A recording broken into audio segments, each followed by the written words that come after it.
안녕하세요, 레인메이커입니다. 자, 오늘은 이제 i30 제가 말씀드렸었던 것처럼 i30 N라인 수동 차주분 이제 양진모님과 함께 시승기를 한번 촬영해 보려고 합니다. 자, 간단한 소개 한번 부탁드릴게요.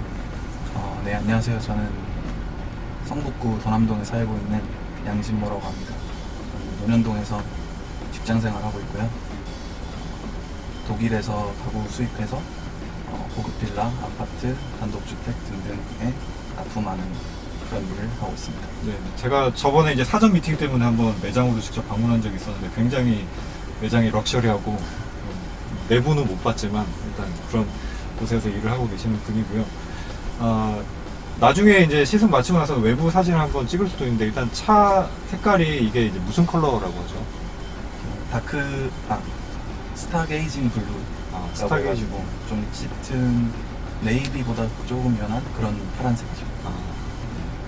색상이 일단 좀 카리스마 있는 그런 느낌이 좀 있었고, 내부도 보시면은 이제 곳곳에 이제 N라인이라서 이런 빨간색 포인트들이 다 들어가 있는 것 같고요. 네. 이런데 스티치가 들어가 있고, 지금 화면에는 보이실지 모르겠는데 이렇게 벨트도 붉은색으로 들어가 있고, 이런 것들은 뭐 자동 변속기랑 차이는 없는 것 같고, 이런 포인트들이 들어가 있어가지고 차가 훨씬 더 약간 감각 있는 그런 느낌이 좀 있고요. 그리고 매트는 이게 순정 매트인가요?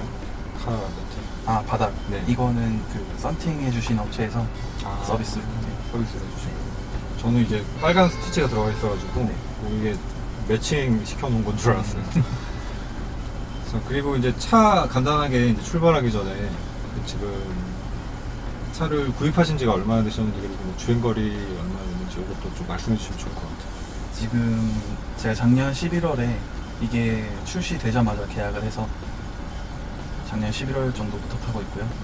지금 이제 한 8개월, 아니 6개월 정도, 7개월 정도 됐네요. 네, 그 정도 됐고 주행거리는 지금 4,896km네요. 보통은 뭐 그 차 길들이기를 한 4,000km까지도 하시는 분들이 계시니까 이제 길들이기 거의 막 끝났다라고 생각을 하셔도 보셔도 될 될 것 같고, 그리고 제가 도시주행만 거의 해가지고 장거리도 잘 안 뛰고 이래서 키로수는 별로 많이 안 됐어요 아직. 자, 그렇게 됐고, 이제 마지막으로 한 가지만 제가 더 여쭤보고 싶은 게, 지금 이제 본인 명의로 계약을 하신 차는 이 차가 이제 처음이신데, 네. 그 전에 뭐 부모님 차라든지 아니면 운전해보셨던 차들 중에서 수동 변속기 차가 있었다면 이제 수동 변속기 포함해서 어떤 차들이 있었는지 한번 말씀해 주시면 좋을 것 같아요. 우선 부모님 차를 계속 운전을 자주 했었고요. 네. 그게 그랜저랑 제네시스 옛날 초기 모델, 그렇게 두 가지 자주 했었고, 그다음 군대에서 제가 렉스턴을 제일 많이 했고요.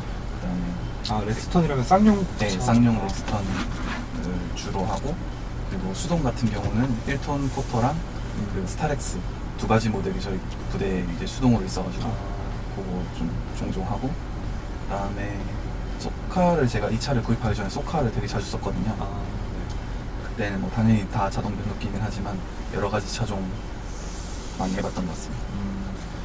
알겠습니다. 자, 그러면은 이제 간단하게 출발하기 전에 제가 궁금했었던 것들은 여쭤봤고, 이제 이렇게 움직이면서 양평 주변으로 해서 일단 제가 와인딩 로드를 미리 한번 짜보긴 했는데, 운전을 하면서 궁금했었던 것들, 또 이제 구독자분들 중에서도 또 질문을 해주셨던 분들, 뭐 그런 것들 내용에 대해서 한번 얘기해보는 시간을 가져보도록 하겠습니다. 출발 한번 해볼까요? 네.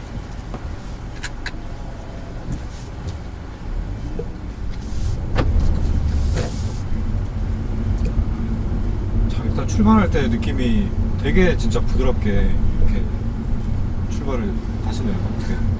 저는 약간 자동 변속기 느낌이 날 정도로 엄청 출발이 부드럽게 되고, 그런 부분이 좀 인상 깊고, 아직까지는 수동 변속기 같은 느낌이 잘 안 드는 그런 부분이 있는 것 같습니다.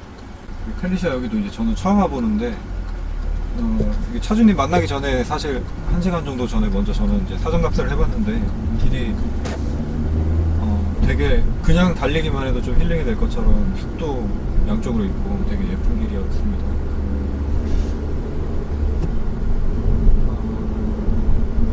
일단 제가 궁금했었던 부분 중에 하나는 뭐 사전 미팅 때 여쭤보긴 했었지만 이제 시청자분들한테도 한번 알려드리려고 하는데, 이게 수동차를 선택을 하신 이유가 보통은 요즘 시대에는 좀 다 궁금해 하거든요. 왜 수동을 사냐 이제 이런 부분에 대해서 네. 많이들 궁금해 하시는데 수동차를 선택하신 계기가 어떤 거였나요? 우선 저는 뭐 보통 사람들 그렇듯이 수능 치고 이제 운전면허를 따러 가서 이제 일종 보통 그 당시만 해도 뭐 남자는 뭐 일종 뭐 이런 이제 트렌드가 좀 있었기 때문에 당연히 일종을 따게 됐고 그때 1톤 포터로 하잖아요. 네. 되게 나름 재밌더라고요. 그래서 수동 사도 괜찮겠다 이렇게 생각만 하고 있었는데 이제 군대에서 기회를 접하게 돼가지고 좀 자주 하다 보니까 상당히 재밌어서 나중에 진짜 좀 사야겠다 결심을 하고 이제 직장에 들어가고 나서 구입을 할 때 그때 이제 더 결심이 굳어져가지고 수동 애초에 이제 출시하는 차가 많이 없기 때문에 그렇죠. 일단 출시하는 거 위주로만 계속 보다가 이제 이게 딱 출시가 돼서 바로 사게 됐습니다. 이 아이서티 N라인 선택하시기 전에, 그러니까 이게 나오기 전에 그때 벨로스터 보셨다고 예, 하셨나요? 제가 원래 아반떼 스포츠 16년도 출시했던 그 네. 모델로 계속 눈여을 보고 있었는데 제가 살 때 되니까 삼각형 그게 나오더라고요. 그래서 아 이거 안 되겠다 했는데 그 벨로스터 2세대 JS 그 모델로 그래서 계약을 했어요. 네. 계약을 했는데 아이서티는 그 당시만 해도 제가 계약할 때만 해도 아이서티는 수동이 없었거든요. 그렇죠. 근데 갑자기 계약하고 며칠 안 됐는데 아이서티 N라인이 출시가 됐다. 근데 수동이 나온다 그래서 바로 영업사원반 전화해서 취소한다고 하고 이제 요걸로 바꿔서 구입을 하게 됐습니다. 그 벨로스터는 그러니까 실생활에서 사용하기에 뭐 이렇게 내부 공간, 실내 공간이 좀 좁다든지 무늬 네. 세계라든가 이런 부분에 대해서 조금 비교 대상이었나요? 예, 좀 망설임이 있었죠. 애초에 예쁘고 다 좋은데 좀 아무래도 뒷좌석에 사람을 태울 일이 가끔이더라도 한두 번이더라도 좀 불편하니까 그래서 조금 망설임이 있었지만 그래도 그 당시 제가 가진 선택권 중에 이게 제일 낫다 해서 계약을 했었거든요. 저 이게 참 진짜 수동 선택을 하시는 분들은 울며 겨자 먹기로 네, 그런 느낌으로 이제 계약을 했었는데 N라인이 나오고 그래도 사이즈가 전체적으로 이렇게 비슷하지만 좀 그래도 훨씬 좀 얌전하게 생기기도 하고 좀 실용성도 좀 있고 뒷좌석도 막 중형차만큼 넓진 않지만 그래도 사람 타고 하는데 불편함 없고 이러니까 네, 확실히 딱 이게 나오고 그냥 이걸로 고민 없이 바꾸게 되더라고요. 원래도 해치백 스타일을 좀 좋아하시는 예, 편이세요? 해치백을 되게 선호하고 골프라던가 인피니티 Q30 이런 차들 되게 비싸지만 갖고 싶은. 그러니까 뭐 실용적인 측면에서 매력을 느끼시는 건지 아니면은 뭐 디자인적인 측면에서 매력을 느끼시는 건지. 실용성을 당연히 무시할 수는 없을 것 같아요. 그 차가 작더라도 같은 급에 비해서 뒷좌석이 접히기 때문에 훨씬 큰 짐을 가끔이라도 실을 수 있고 그런 게 좋긴 한데 저는 제일 해치백 좋아하는 이유는 그냥 디자인. 아 역시. 네, 뒤가 떨어지는 게 깔끔해서 좋더라고요. 저도 그러니까 그 디자인이 해치백이 뒤가 그냥 뚝 떨어지는 것 때문에 싫어하시는 분들이 있고 호불호가 좀 강한 네, 것 같은데 그렇죠, 그렇죠. 그것 때문에 또 좋아하시는 분들이 있는 것 같은데 네. 저도 약간 그것 때문에 좀 좋아하는 편이거든요. 네.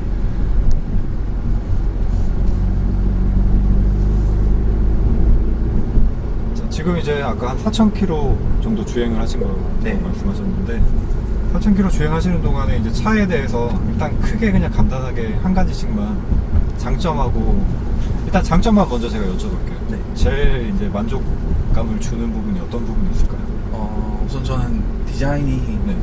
N라인으로 바뀌면서 포인트들이 조금씩 달라졌잖아요. 기존 아이서티 3세대보다 라이트 모양이라던가 조금씩 바뀐 게 있는데 그런 부분들이 얌전하게 생겼는데 그런 포인트들이 있는 게 되게 마음에 들고 제가 뭐 수동인 것도 당연히 괜찮고 일단 뭐 이게 막 출력이 그렇게 좋은 편은 아니라고 하더라도 혼자 타거나 옆에 사람 한 명 정도 더 타는 수준에서는 차가 가벼워가지고 제 기준에서는 되게 잘 나가는 편이기도 하고 그런 부분이 네, 전체적으로 타면서 만족스러운 것 같아요. 일단 디자인은 해치백 디자인을 원래 좋아하셨기 때문에 마음에 드는 부분이 있는데 네. 이제 N라인 이 인테리어 디자인 아까 말씀드렸던 이런 몇 가지 포인트랑 그다음 외부에서도 뭐 라이트 디자인이랑 이런 게 좀 바뀌었나 봐요. 네네. 이제 그런 포인트, 그 다음에 이제 주행할 때 느껴지는 이 크기나 급에서 충분하다고 그러니까 부족하지 않다라고 그렇죠. 느껴지는 정도의 출력, 그렇죠. 이런 것들이 마음에 드신다 이렇게 네. 말씀해 주셨습니다. 지금 보통 이제 요즘 시대에서는 수동 변속기를 선택을 하시는 분들이 스포츠 주행이나 서킷 주행 이런 데 관심을 갖고 있는 분들이 좀 많은 편인데, 네. 제가 사전 미팅 때도 여쭤봤지만 그런 것보다는 그냥 수동 변속기를 이렇게 조작하는 조작감 자체가 재미가 있다. 네. 이렇게 말씀을 해주셨어요. 그런 서킷을 타거나 하는 거는 되게 사기 전에는 나도 저런 거 해야지 이런 생각 많이 했거든요. 네. 근데 막상 사고 하니까 바쁘기도 하고 되게 비싼 취미잖아요. 그렇죠. 그래서 섣불리 이렇게 진입을 안 하게 되더라고요. 아직까지는 그래도 정말 진짜 엄청 많이 좋아하지 않는다면은 서킷까지의 접근성도 조금 떨어지는 편이기도 하고, 네. 얼마 전에 포천 생기긴 했지만. 자, 그러면은 와인딩도 지금 이렇게 따로 서울 외곽 지역에 나오셔가지고 하시는 게 지금 사실 처음이고. 네, 오늘 지금 찍고 있는 이 순간이 처음이죠. 그다음에 북악 스카이웨이 주변 달려보신 정도, 네. 이 정도가 이제 와인딩을 해보신 게 이제 전부다라고 말씀을 해주셨거든요. 네.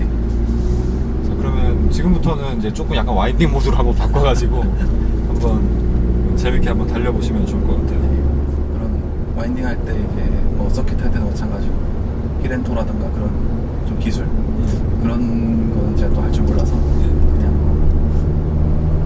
와인딩 모드로 진입한다고 해봤자 조금 빨리 해볼까? 그 정도인 것 같아요. 사실 힐앤토가 꼭 필요하다 이렇게 말씀을 하시는 분들도 있고 아닌 분들도 있고 하지만, 이거는 정말 한 100분의 1초 정도를 다투는 서킷 주행이 아니면 그냥 선택의 문제라고 저는 생각을 하고 있기 때문에 그게 중요한 것 같지 않습니다.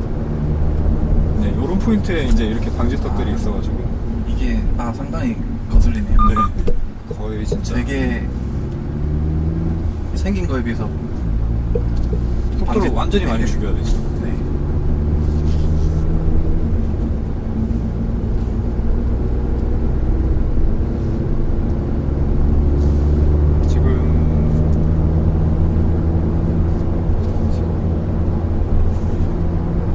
지금 시각은 이제 12시 한 10분 정도 됐고요.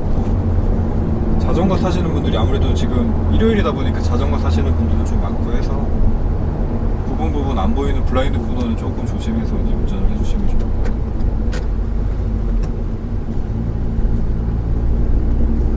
괜히 자전거 타시는 분들이 많아서. 오토바이 타시는 분들은 없나요? 네, 아직까지는 그래요.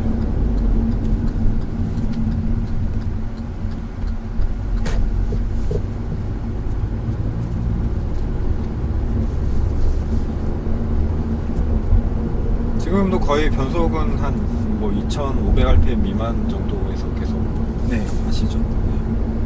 그 와인딩 주행, 그러니까 북악 스카이웨이 이런 데서 이제 좀 스포츠 주행 하실 때는 좀 더 고 RPM을 많이 쓰시고, 도심 주행보다는 고 RPM으로 했던 것 같아요. 네, 이런 데는 진짜 자전거로 이렇게 오르막을 올라오시는 분들 보면 좀 대단하다는 생각이 좀 들어요. 되게 힘드실 것 같은데.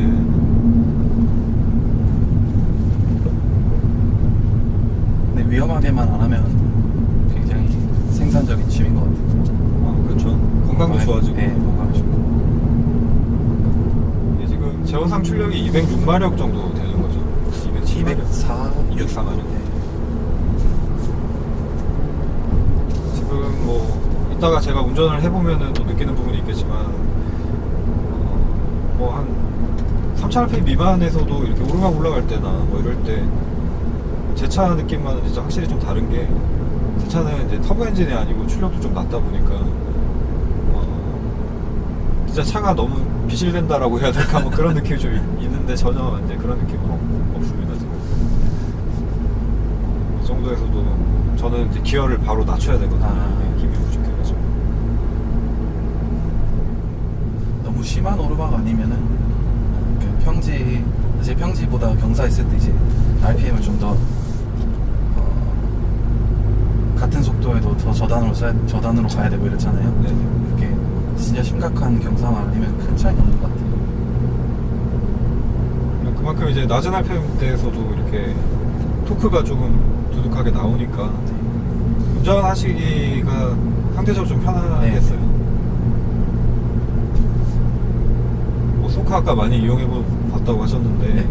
경차도 혹시 타보셨어요? 그럼요. 스파크 많이 탔어. 뭐 스파크는 그나마 조금 덜하긴 한데 어쨌든 스파크도 경차니까 그 오르막 올라갈 때 약간 힘 부족함 그런 거 있잖아요. 네.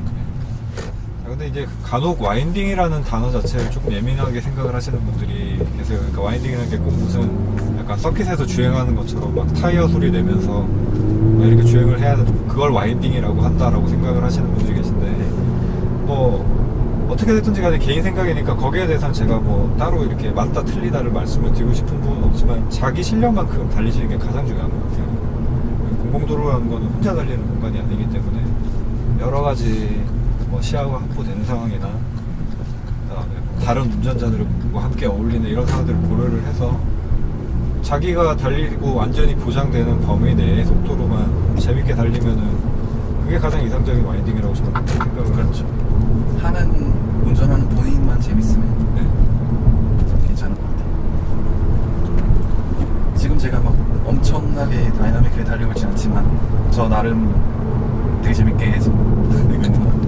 그렇죠. 그렇게 되면은 사실 그렇게 달리는 이 어떤 드라이빙 자체가 그러니까 결국은 와인딩이라는 것들도 재미를 얻기 위해서 하는 건데 운전자 본인이 재미보다는 두려움을 느낀다 그러면은 그거는 좀 그 범주를 벗어난 게 아닌가 싶거든요. 가장 스릴 있게 자기 기준에서만. 지금 이제 카메라에 다 담을 수는 없지만 이제 오른쪽이랑 이런 데 구름이랑 풍경이 진짜 굉장히 멋집니다. 제가 이제 나이를 먹으면서 이런 걸 좀 많이 자연의 아름다움이나 이런 걸 좀 많이 느끼게 되더라고요. 저도 여기 처음 와봤는데 되게 길도 좋고 아까 갔던 카페도 되게 좋은 거. 펠리지아를 이제 한참 뒤늦게 알아보는 거죠. 자동차 리뷰에서는 되게 많이 봤었고 네네. 그게 여긴 줄 몰랐는데. 네, 중미산도 와인딩 하는 분들의 성지라고 약간 불리는 그런 곳이거든요.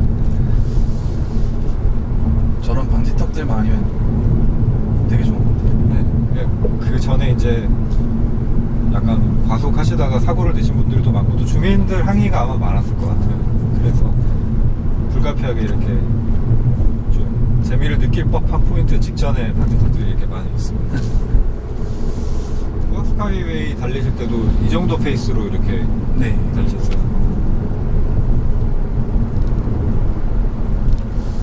그때는 밤이었는데 그 차가 정말 없었거든요. 네. 그래서 그냥 이 정도 비슷했던 것 같아요. 네, 거기는 여기보다도 이제 길도 좀 좁기도 하고 그래서 일단 제가 달렸었던 그쪽 라인하고는 다른 곳을 달리셨는데 제가 달렸었던 그쪽 라인은 워낙에 방지턱이 많아서 네, 제가 그날 갔던 데는 방지턱 거의 뭐 있었겠지만 기억이 안 날 정도로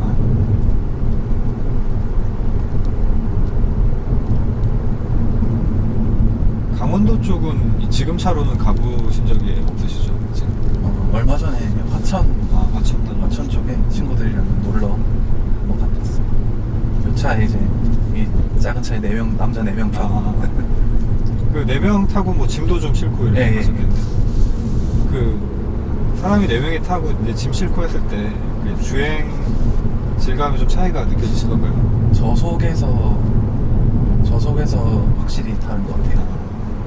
이게 애초에 좀 엔진도 크고 차도 큰 차들은 사실 사람을 뭐 몇 명이 타든 짐을 얼마 싣든 큰 차이가 안 느껴지잖아요. 네. 근데 이렇게 작은데 그나마 좀 적은 힘으로 가벼움에 의지해서 가는 차들은 좀 확실히 차이가 나는 것 같아요. 고속 가면 뭐 거기서 오는데 저속에서 차이가 좀 많이 났어요. 그렇죠. 그러니까 차 힘이 그러니까 차 마력이 어느 정도 되냐에 따라서 이제 마력이 낮을수록 그 부분이 확실히 좀 체감이 되는 거고 네. 경차는 마력보다 없을 거고 한 200마력 정도가 돼도 사람이 4명 정도가 탑승을 하고 하면 이제 그게 저속에서는 이제 느껴진다. 네. 승차감은 만족하시나요? 지금 운전하시면? 네, 저는 만족을 하는데 이제 제가 저번에 저희 어머니랑 한번 태웠는데 네. 어머니는 별로 승차감에 불만족스럽다고 하더라고요. 좀 딱딱하다. 네, 이런 좀 생각. 딱딱하니까 또 심지어 수동이니까 변속할 때 아무래도 자동보다는 좀 차이도 있을 거고 그래서. 근데 지금까지는 제가 변속을 하실 때 뭐 이게 제가 수동을 타서 그런지 모르겠지만 네, 아마 그래서. 이게 불쾌감이 느껴진다 이런 부분은 일단 전혀 없었고 운전을 되게 안정적으로 잘 하시는 것 같아요. 아마 어른들 같은 경우는 거의 지금 좀 서스펜션이 좀 물렁하다 그러나 그런 차들을 많이 타시니까. 어머님이 지금 아까 운전하시는 차가 그랜저. 네. 그랜저 XG? TG. TG. 네. 그러면은 그렇게 상대적으로 느끼실 수도 있을 것 같긴 하네요. 네. 그러니까 현대차가 아반떼 한 AD 정도부터 해가지고는 좀 하체 세팅이 그 기존이랑 좀 많이 달라지는 것 같더라고요. 네. 저도 이제 벨로스터 JS 이제 최근 벨로스터 모델들 좀 타보면서 느꼈던 게 이거는 현대 기존의 그 출렁이던 현대차 느낌하고 완전히 다르구나라는 걸 좀 많이 느꼈거든요. 젊은 분들은 이 감각을 되게 좋아하실 것 같고 네.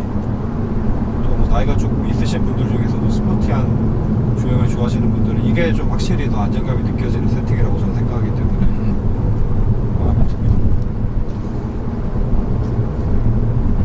그 긴급 브레이킹 같은 거는 혹시 경험해 보신 적 있으세요? 갑자기 팍 이렇게 멈춰야 된다. 그렇게 심한 그 브레이크 뭐 시내 주행 하다 보면 아무래도 조금 이 정도 해야 되는 건 있지만 뭐 그렇게까지 급제동은 아직 없었어요. 지금 이건 수동 모델이기 때문에 뭐 드라이브 모드를 바꾼다던가 이런 거는 따로 없죠. 네, 따로 있고 제가 알아서 조절하는 걸로. 하긴 그 사람이 바꾸는 스포츠 모드와 네. 컴포트 모드가 수동에는 있는 거고. 그리고 이제 이 궁금해하셨던 분 댓글로 이제 제가 그 질문을 몇 가지를 좀 받았는데 네. 궁금해하셨던 저한테 질문을 주셨던 것들 중에서 이제 뭐 레브 매칭 자동 레브 매칭 기능이 어떠냐 뭐 이걸 물어보신 분이 계세요. 근데 저는 자동 레브 매칭 기능은 벨로스터 M밖에 없는 걸로 알고 네. 있는데 라고 생각을 했는데 자동 레브 매칭 기능은 없는 거죠? 네, 없고 그거는 그 진짜 N 모델에만 있고 사실 N 라인이니까 그런 특별한 기능 같은 건 없어요. 그러면은 이제 다운시프트를 브레이킹 하면서 다운시프트를 하시거나 하실 때는 클러치를 좀 부드럽게 네, 붙여주는 요렇게. 방식으로 이렇게 하시고 자, 이렇게만 하셔도 사실 일상적인 주행을 하는 데 있어서는 뭐 변속 충격은 거의 느끼기가 힘들 정도인데 네. 특별히 문제는 없는 것 같아요. 네.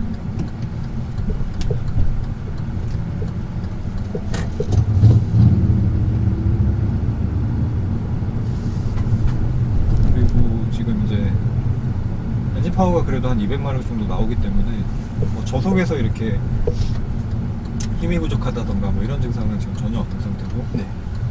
그래서 운전이 좀 수월할 것 같다라는 생각이 듭니다. 일단 지금 출발지로 다시 왔는데 제가 이제 바꿔서 시승을 한번 해보면서 또 디테일한 느낌들을 전해드리도록 하겠습니다. 자, 일부 영상은 여기서 한번 정리를 해볼게요. 생각보다 짧아요. 30% 정도.